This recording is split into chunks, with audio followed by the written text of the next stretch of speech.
This is the podcast that we ask our guests from in front and behind the camera, how did they get their foot in the door? What was the key to unlocking their success? What's their story? It all started with a walk in the rain that led him to a drama class. From RADA to years of stage work, his big breaks came in the form of lead roles in Good Vibrations and Sky Atlantic's Fortitude. But you may know him from Game of Thrones. We chat about not giving up and not taking no for an answer, why he's a fan of Mel Gibson, and we discuss his latest roles in Gangs of London and Day of the Jackal alongside Eddie Redmayne. Our guest today is actor Richard Dormer. I'd love to ask you how this journey began. I know obviously you studied at RADA and you had the rite of passage, you were in casualty right at the beginning, but I'd love to know like how that came about and the love of performing and acting, how that started for you. Oh, oh, wow, that's a lot. Casualty just reminded me of something that happened. Minnie Driver, me and Minnie Driver. It was our both of our first parts out of drama school. I think she went to Guildhall or Central, and I went to RADA, and it was 1991. And my mum was so chuffed. She loved Casualty, and yeah, that was the first thing. And how I fell into acting. I never wanted to be an actor. It was no ambition. I wanted to be an artist. And I wanted to go to art school in London. And it was just an accident. I was asked by a couple of friends to go to drama class Mm. after school. And I said yes, but then I thought, no, I'd rather just walk home and go and watch a video. Remember videos? And and it started to rain, and I was almost halfway home, and it was really like lightning, thunder, and lightning. And I thought, well, it's closer back to school than it is to get home. So I went back to school, and I got in with the drama class, and then in a year I was in RADA. It was that quick. Literally, I got the lead in a play, The Plough and the Stars, Sean O'Casey. Philip Orr, my English teacher, was directing, and that was it. And then I was at 17 and a half. I was in the most amazing drama school. Wow, that is a real like sliding doors moment. Then it could have, you could have got drenched and gone home, or you could have. Yeah, and literally, I mean, I always remember, but I remember there was something in me said, I think I might have been closer to home, actually. So you wanted it. You wanted it really. You wanted it. Maybe because it's a road called the Antrim Road, and Mm, it stretches a mile and a half. And I think I was about a mile home. mm. Um, but also the way back to school offered it was this tunnel of trees, and it was very leafy, so it would have protected me from the rain. And Uh, it was freezing cold, I remember, and I was just, when you're younger, you don't feel the cold, but I remember going, oh, shivering a bit, and I thought, um, and also there were loads of nice girls in the drama class. I was thinking, now we get down to the real reason. now we get to the truth of it. And But here you are years later, all because of that one moment. here I am, like 40 years later. That's scary. It's weird Wow. doing these things because you start to remember, Mm, mm. and you're going, oh my God, it could literally sliding doors. It could have gone Yeah. one way or the other way. Yeah. I'm an actor myself, so I understand that whole, there can be one tiny thing that happens, and then suddenly you're like, that's taking me off on this route, or I'm going and doing this because of that. And it is, I mean, every career is the same, but like specifically acting really feels like any little moment can really change the trajectory of the whole thing, really. On the day, like say you got the dream job, and I heard Nihil, what do you call, from Radio 5 Live was talking about this, talking to Hugh Jackman, and he said on the day, and it's true, and I love it when I hear artists or singers or writers or actors, and they point something out, and you shout at the radio, yes! Like, he said you could have the dream job, doesn't matter how successful you are, you get but if you can't get it right on the moment, on that one day, that can mean the difference between you getting lots more work Mm. and getting great reviews and becoming really successful. And it could be just one day when the camera closes in on you and it's your emotional big scene. And if you're not on the ball, Mm.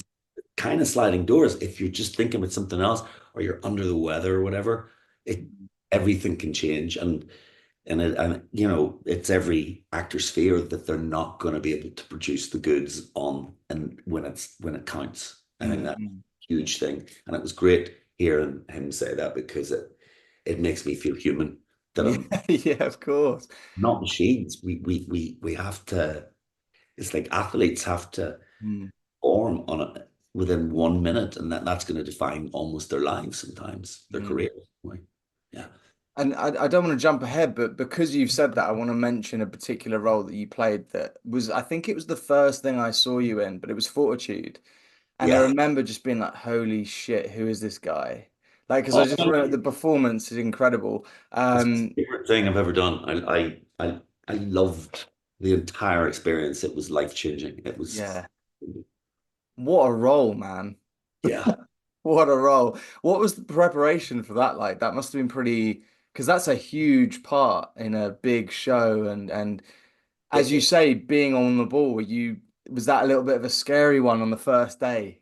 it was the story behind that is at the time I had no money and I was in up visiting my wife, my then wife, no, my ex-wife, who's an amazing person, Rachel, and she's a director of theatre, and I got this audition for. I'll try and get through this as quick, but it's a good story. I haven't told Take your this, time, man. Take your time. and it was like it's a good supporting part in Fortitude, Mm. um, playing a police officer wasn't Dan, and and I said to her, I said I can't afford to get the train all the way down to London to do this. I just don't have the money. I was so skint, and she said, "There's the money. Get in a train, go." I went down, and at the end of the audition, they said, "Would you read this part for us?" And it was the lead, and I went, but he's described as a 58-year-old bear, 6'3" bear of a man, dark hair and green eyes, and like literally, I mean, the opposite of me, right? And they said, no, no, no, no, just would you do it? Would you stay over a night? And then, so with the last amount of money, I got the cheapest hotel in London. You can imagine how bad that was in Earl's Court or somewhere. And it Still was probably quite expensive as well. blood on the floor, literally. You know what I mean? Bed bugs. And I didn't sleep. And I just lay there going, what is happening? And then I went in and I learned the lines because I couldn't sleep on it. And I learned the lines. And the end of that day, they said, permitting we get some A-lister names saying, yes, we would like to offer you the lead in this. And it was the most expensive drama to date that Sky Atlantic had done. It was huge. And Yeah. and and it changed. It changed my life, Yeah. and I'm always going to be grateful for Rachel for telling me to get on the train and go. You That's a know, crazy slow life moment, life that. just changes, you know, and Yeah. it's just being in the right place, at the right time, and Yeah. and it changed everything for me. It changed my life. It's funny, been a lot of people where it feels like there's so much luck. And we had Kevin McNally from Pirates of the Caribbean on here, and he was talking about how his part in that film, I don't know if you know who I'm talking about, but he's the guy with the mutton chops. He's in all of the Pirates of the Caribbean movies. Yeah, And similar thing. He was like, nah, he'd had a couple of drinks and he was like having a barbecue with his friends, and his wife was like, you need to go. And he's like, no, I'm not gonna get it anyway. It's this big Disney film, I'm not getting it. And she's yeah, like, go. So he kind of turned up a bit half cut as well. And yet obviously got the role, ended up doing God knows how many of the Pirates of the Caribbean movies. It just shows you like yeah, never turn down an audition if you think the part is good and you can do it yeah. for any outside reason, because you never know. You just never know. And it was hard. I was never as heartbroken reading the script. First, they sent two scripts, Mm. And and remind me to tell you about my agent Dallas telling me to learn the lines, right? Because that's the thing, big thing, because it's the idea of not self-fulfilling prophecy. It's like doom mongering. I'm never going to get it, so what's the point? What's Mm. the point? I'll tell you now. What's the point in learning the sides? Mm. What I'm learning is the sides. It's so simple, and I've only learned this in 10 years because my agent said, learn the effing, learn the words, right? Because what they want to see, they don't want to see that. They want to see your eyes. Yeah. I've never in 20 years learnt sides because I thought this is where I was going in my head. I don't want to invest so much time because I'm auditioning all the time and I'm sick of not getting stuff. Mm. And that is self defeating. And um, yeah, I think I've gone off kilter now. What was No, I no, saying? but that's 100%. Like it's one of those things where, if you don't prepare, you prepare to fail. It's that stereotypical thing, isn't it? And do you find now that there's a lot more, are you doing a lot more tapes than you're actually going in the room physically? Or I guess you're probably getting a lot of offers now as well. You're at that Yeah, stage. I don't do chips anymore. I don't because I'm not a spring chicken, and believe it or not, I'm quite a sensitive person, and I think the older I get, the more sensitive I get, and the more vulnerable I become. Yeah. Weirdly, I mean, I'm confident in what I can do as an actor, but as a human being, you know, life gets across it, Mm-mm. and yeah, you got to be, yeah, yeah. Sorry, I've gone off. No, you've got I'm to allowed have that thick to. skin. I mean, that's one of those things. And I think if you're not in the industry, I mean, my partner's always saying to me, she's like, I don't know how you put up with all the rejection and it's constant. And I said to her, I was like, well, that's just part of it. That's what you've got to deal with. And you do hope that one day, I'll get to a stage where I am, where you are, where it's like you don't have to audition necessarily. There are offers coming in, and that's the dream. Do Yeah. you do you do you look back on those days of, casualty and starting out and look how far you've come in those? You said 40 years, so I'm gonna say 40 years. I don't know if it's I don't want to age you, but if you've been doing it that long, is it crazy to think like all the credits that you've done, all the people you've worked with? Is that surreal to look back on? Yes. And it's but no, it's I've been acting 32 years, but 20 years of those was in theater Yeah. because I would I didn't want to play terrorists, Northern Irish guy. But they don't people don't now, thanks to Nina Gold who cast me in Game of Thrones. Um, some casting directors don't. They just see an accent. They don't, they like, well, that person's that, right? Mm. So I was always, I didn't want to play the stereotypical Northern Irishman or Irishman.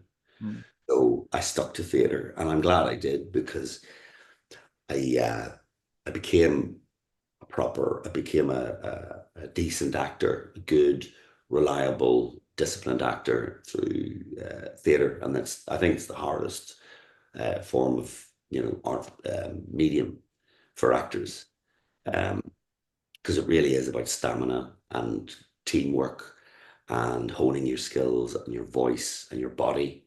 Mm. It's like a dancer, you gotta do all that physical work, and your body remembers it. And so and I think there's a lot of American actors who've agreed with me. They say, well, we do TV and then we go into theater.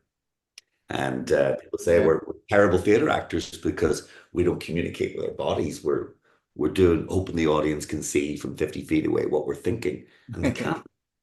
So, it's Yeah. like the suppose what British and Irish theatre does and European actors do is that we use our bodies to communicate a lot, Mm. and we have to hone everything down, whereas the American actor has to pull everything up Mm. to go on to make the reverse. So I think it's a good thing to do to do the theatre first, to learn your trade and your craft, Mm. if you can get the work, and then if you're lucky, like I just said, you get a break, you can get into the TV and film. Yeah, no, definitely. Another project I want to touch on is Good Vibrations because I feel like I don't know, but it feels like that must have been a moment, like to have that role in that film at that time. Because I'm trying to remember now. Fortitude was after that, wasn't it? Or Yeah, I was gonna say if I kept talking that the good vibrations yeah, I'd I'd got it and shot it, yeah. Ah, right, okay.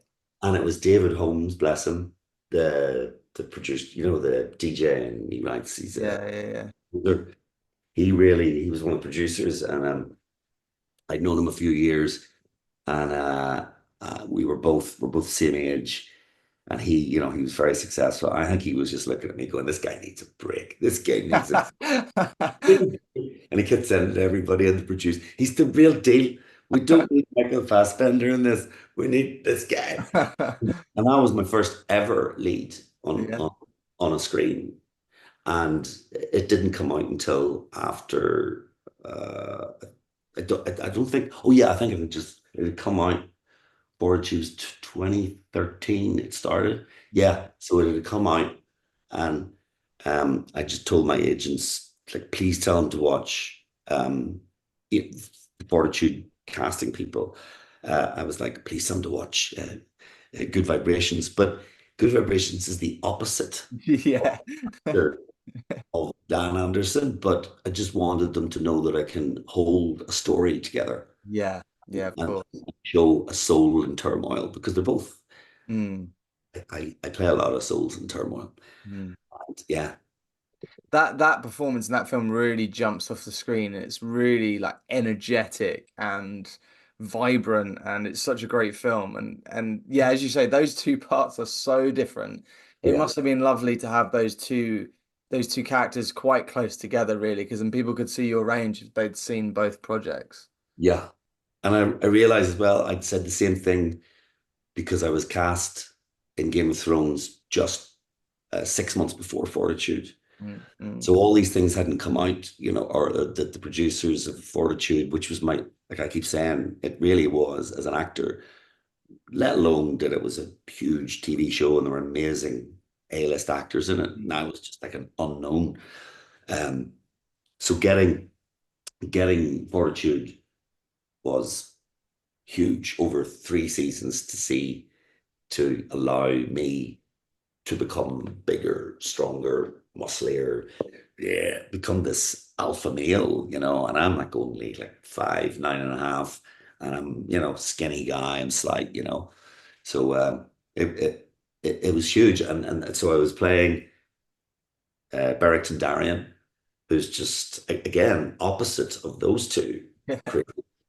He's just this, you know, solid, still, um, honorable, loyal English lord, and then a Norwegian crazy, bloodlustful sheriff, and then some middle-aged punk impresario who's an absolute crazy, impractical lunatic, but a lovely heart. So that year, 2013, was, and I also had written a play for the Abbey Theatre in the National Theatre of Ireland, and that came out. So that year was just like Oh yeah.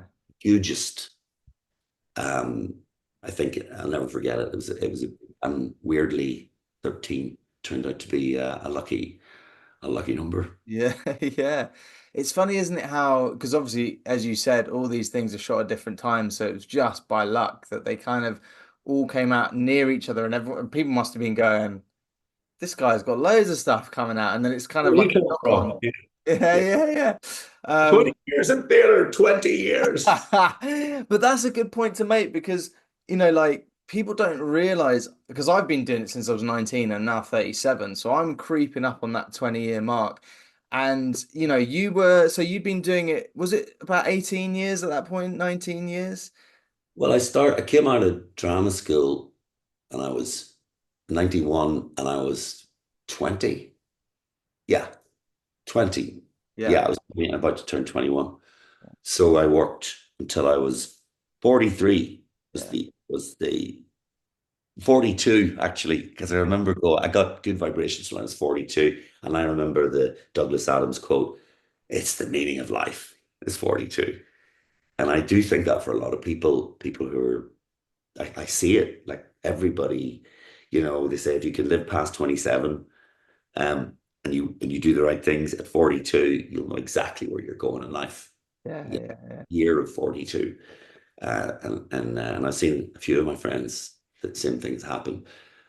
Yeah, so that was, well, how long was that? That was 21 to, well, yeah, 21 years. Yeah, wow. That's great though, because we have a lot of actors and all kinds of people listen to this podcast, but I know there's a lot of actors that are starting out and they're in their first couple of years and it's hard. So listening to that, maybe it's like, oh God, 20 years from now I might get that break. But at the same time, for yeah. those people that are doing it and they've been doing it for decades and they're still waiting for that break, that's a great thing to hear. You're telling me there's a chance as well. Of course there Wait. is. Of course there is, but there's a part that could be in somebody's head right now, Yeah. and they're writing it right. And you're going about your life, and you could be sitting and you're worried about, can I drink that milk in the fridge because I don't have the money to go and buy? Literally, I don't have the money to pay for the bills. Mm-mm. And you just don't see a way out. And yeah, you know, but I think that's the unique thing about actors, especially because they got to do it, they got to fail publicly, and they got to be rejected in front of several people in a room that they've never met. And a lot of people don't understand what that's like. It's demeaning and humiliating, no matter how together you are and how much you believe in yourself. There has to be some kind of indomitable, indestructible little kernel of something in you, little seed of craziness to go through that. And Mm. I've seen a lot of actors just drop by the wayside in their late 30s, mid 30s, they start disappearing. Mm. Um, Late 30s, there's only about 5% of the people who you were actor with have worked with. And then and and yeah, my 40th birthday, I woke up in tears going, I'm never gonna make it. What is the point? I've wasted 20 years of my life Mm. doing a job. I'm never gonna earn any money. I love it, but I can't afford to do this anymore, but I stuck at it. And I'm lucky that yeah, I had my wife tell me, get on the train. Yeah.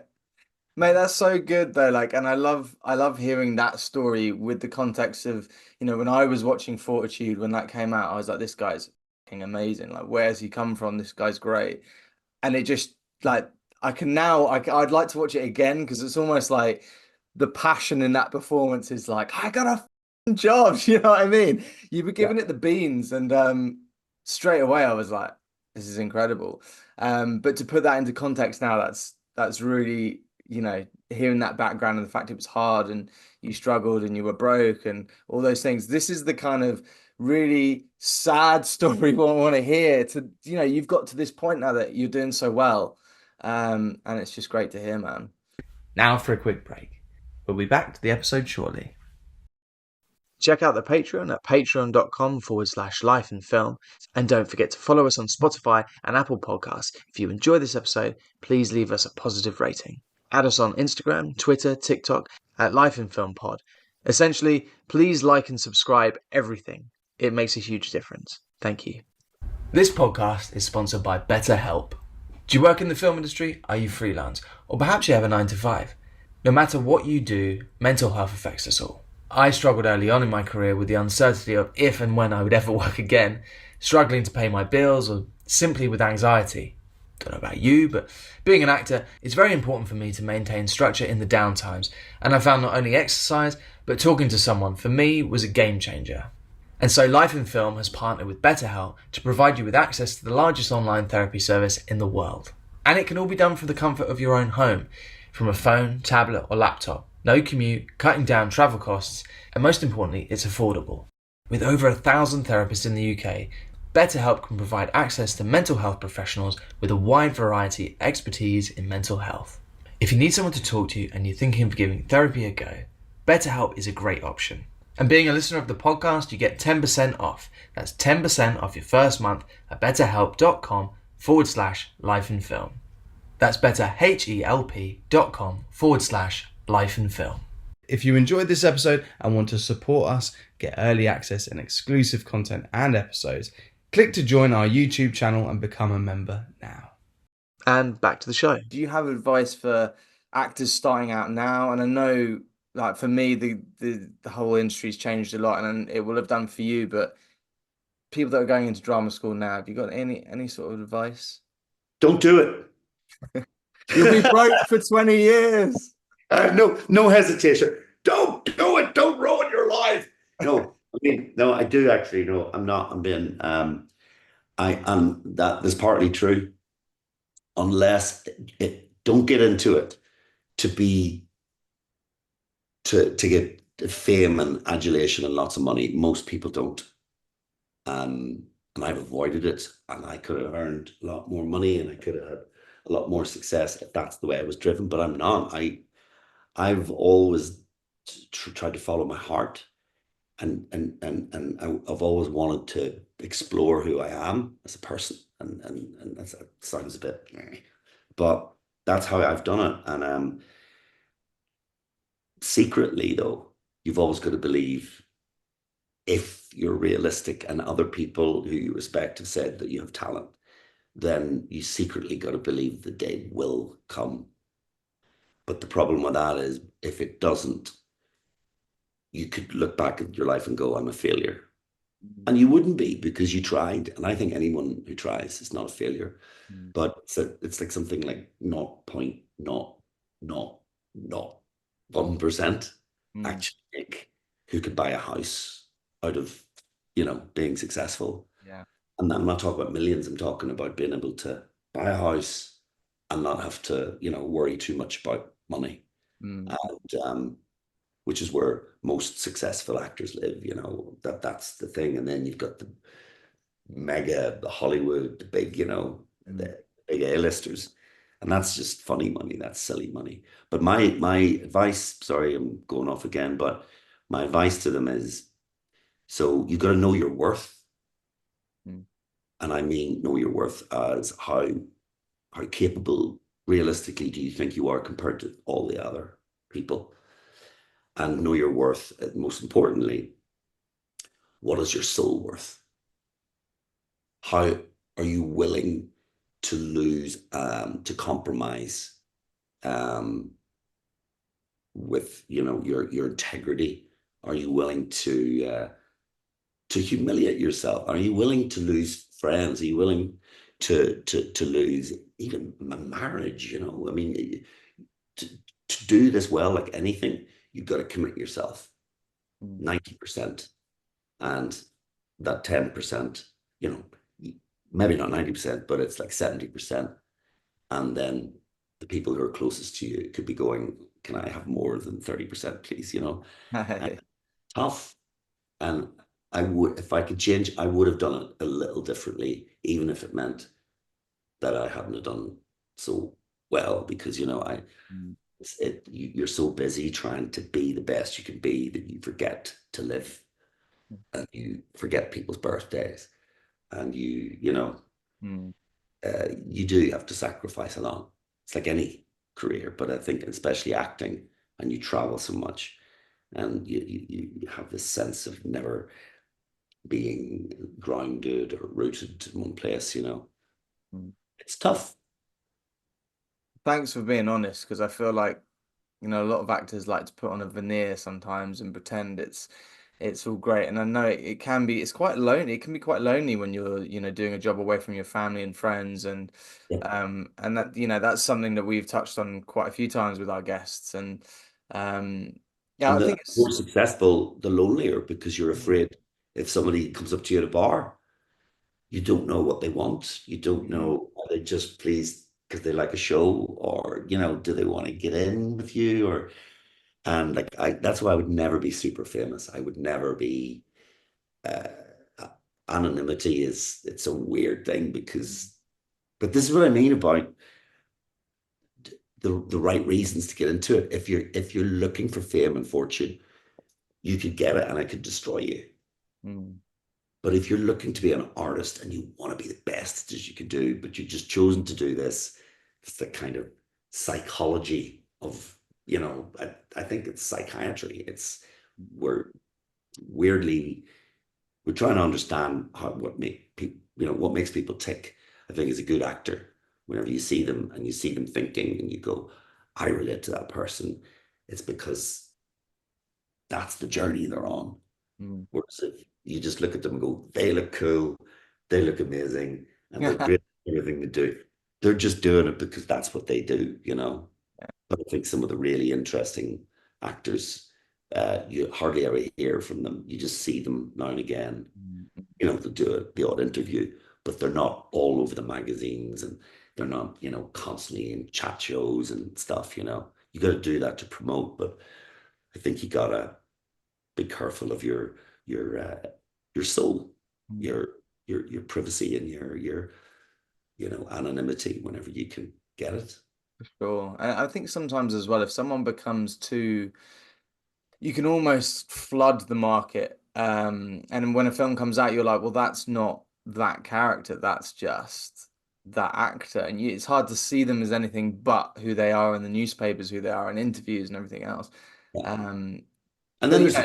there's like, now I love Mel Gibson. I mean, call me, weird, but I think he is a brilliant actor. Mm. But he became a star, Yeah. and and then he fell out with Hollywood, as most actors seem to be now doing. And then he had to spend the last 20 years of his life trying to prove himself again after he won an Oscar, Mm. that he was an artist and that he wasn't part of that circus, and that he had, agency, and that he could create. I mean, I think he's a brilliant creator, a brilliant director. Yeah, an incredible director. Yeah.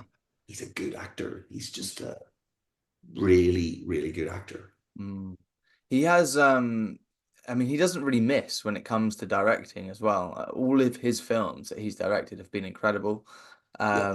And just to geek out for 1 second, I heard a thing very off topic, but I heard obviously the director of Lethal Weapon died not too long ago. I think it was a few years Donner, back. yeah, Richard And Donner. but Mel Gibson apparently then promised that he was going to direct the latest Lethal Weapon. And I was like, that is going to be amazing. Like, That would be an Oscar winner. you know what I mean? That got me Intelligent pumped. buddy movie. I was like, yes. Who knows if that'll ever happen? But people like that can direct, I'm sure he's produced, he's written, he's acted. It's how could you not become mega famous when you're that talented and you're doing all those things as well? Um, but yeah, no, it's crazy. Yeah, he's got a bit out of favor in recent times, hasn't he? But I still think he's great.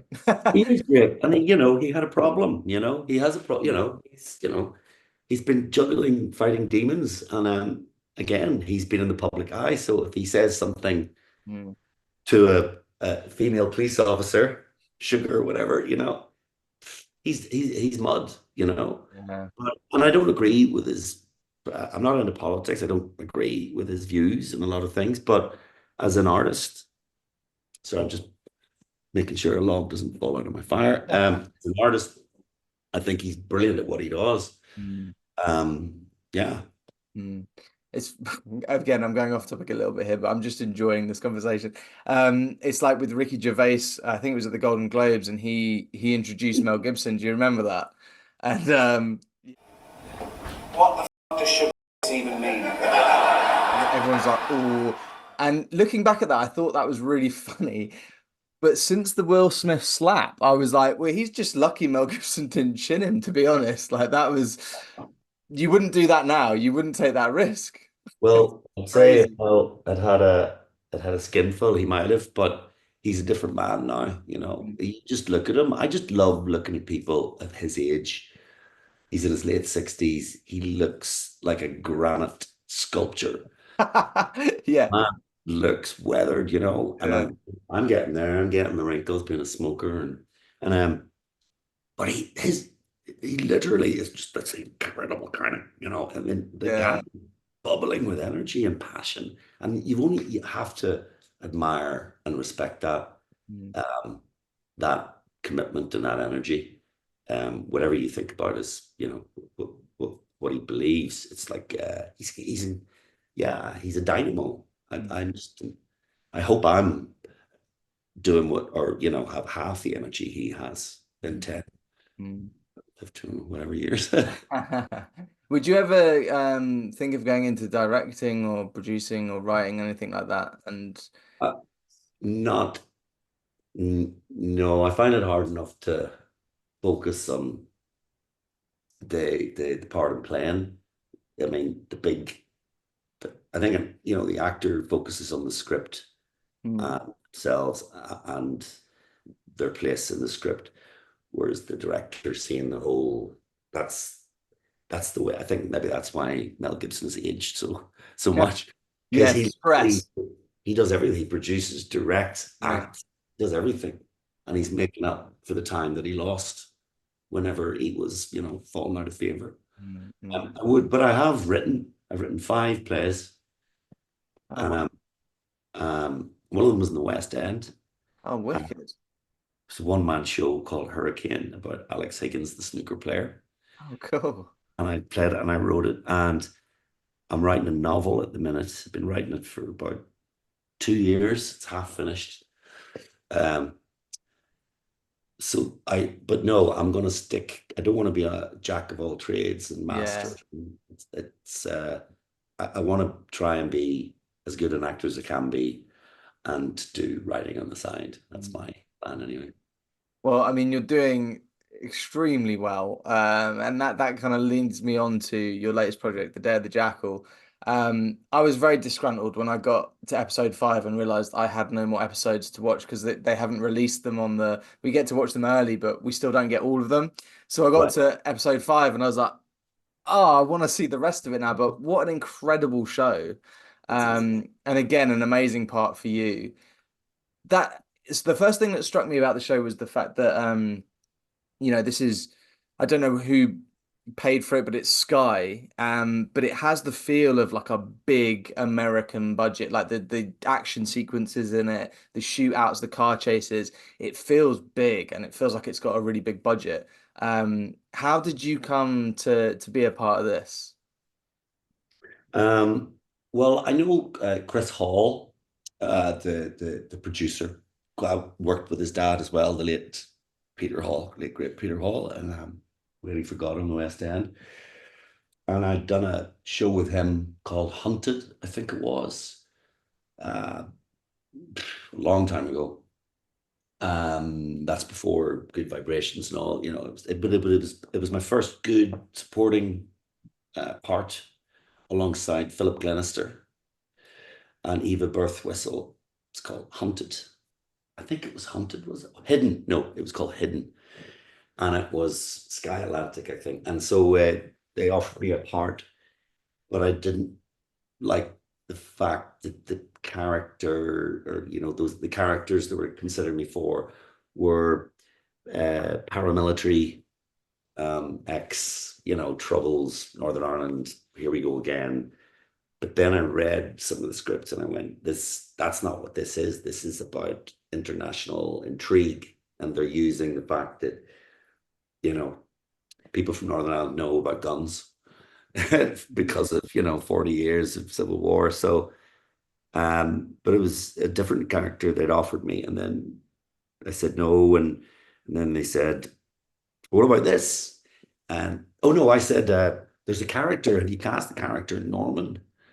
And no, he's hardly in it, he's in like 3 episodes, but there's one episode and all of the stuff is with Eddie, and I love Eddie Redmayne's work. I just think he's a beautiful screen actor. He's it. He's the real deal. And they went, well, yeah, and so yeah, and then I did it, and I worked. Anthony Phillipson was the director on it, and we just hit it off. Same sense of humor, Mm-hmm. and I got on really well with Eddie, and we got the same agent, and so it all just made sense, and I'm really pleased, and I did it, and I'm proud of it, and I watched it 2 nights ago, a couple of episodes. But as soon as I saw the opening sequence, the music, and I Mm. went, "This is like James Bond." Yeah, it is. It is. So epic, and it's and the color scheme and the palette, Mm. the cinematography and the acting is so good in it, and you're like, wow, it was. Yeah, I'm really proud of it to be just a little part of it. No, it's great. I'm really enjoying it. And as I say, I've just finished episode 5. I won't give anything away, but you know what happens in that episode. For the Okay. people that haven't seen it, won't give anything away. But yeah, really enjoying it. As I say, like it just feels huge. And the fact that, Eddie Redmayne gets to go all over the world, I felt a little bit sorry for you because I feel like most of your time is spent in a shed. Uh, or in a like a some sort of I don't know what you'd call it, but you You didn't seem know, like you got to travel around too much. well, no, it was a lovely job because yeah, I mean there were word heavy scenes, which is always a Yeah. terrifying thing for any actor, Mm, unless they're on set every day, and then it's like because you're the muscle memory of the mind, you mm, can mm. lines easily. But if you're just coming in every few weeks, Yeah. travel and stuff, it's terrifying. But like I said, the director and Eddie and the crew, it was just a lovely environment. And Chris Hall was lovely, and so it was just, it's kind of seamless and Mm. fun. Yeah, it was just it was a good job. Well, Richard, I want to finish this off on a high note. Oh, really finished? My God, I was only starting. Just warming up. We've got another 2 hours. Most embarrassing moments, yeah. There's a couple. Um, One of them it was yeah, I'll tell you this one. And though this is a message for any younger actors out there, have hope, have faith, because this happened to me and it was horrible. But I'll not give the name of the director, but he was a very, very, very, very, very well-known director. And it was a West End show. Richard III, Ian McKellen was playing Richard III.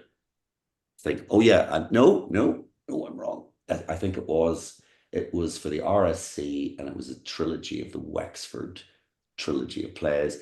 So anyway, I went up to play a small part in Richard III, and a really good part. Um, uh, but it's a character part of a guy who was like shipping, and a character part. Mm. And so I rehearsed it and I did it with this, very well-known, respected director, theater director. And at the very end, I'll never forget it, and it almost broke me. It almost broke me. But when I walked out of the room afterwards, I just went like that. He didn't see me because the door was closed upstairs. He said, I'd love you to be with us in this company, but I'm just worried. You see, Richard, you're you're you're not good looking enough to play a lead, and you're not ugly enough to play a character part. Wow. So really, do you really want to go through with this career? Do you want to do this? And I went, I think there's a place for me. And he went, well, I hope you find it, but sadly, although I think you're a fine actor, it's not today, And then I walked out of that room Wow. welling up, but then I thought, no. And That's crazy. I spent years. He was kind of right, because I spent years being broke, impoverished, because it was true. Because I didn't have the Hollywood looks, and I wasn't that.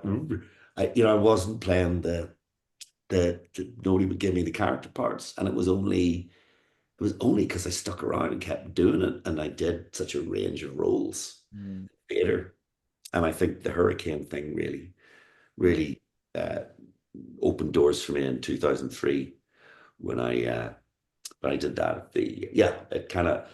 people heard about it in film and theater, Yeah. and people came to see it. And But yeah, that oh my God, that's that. I can feel your pain. it just And, actually gave me like a pain in my chest talking about it. oh my Yeah, God.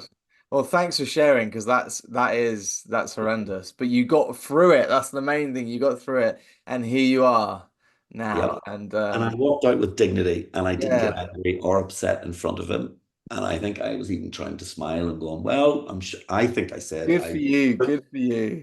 there's a place for me somewhere." Yeah, that guy. Yes. Oh And man. Well, Richard, thank you so much for doing this, man. And I'm a big fan, so this has been a real joy.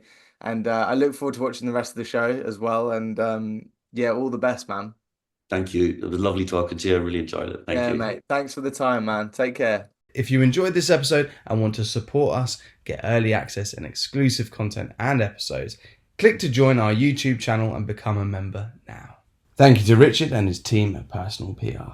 And as always, thank you to our sponsor, BetterHelp.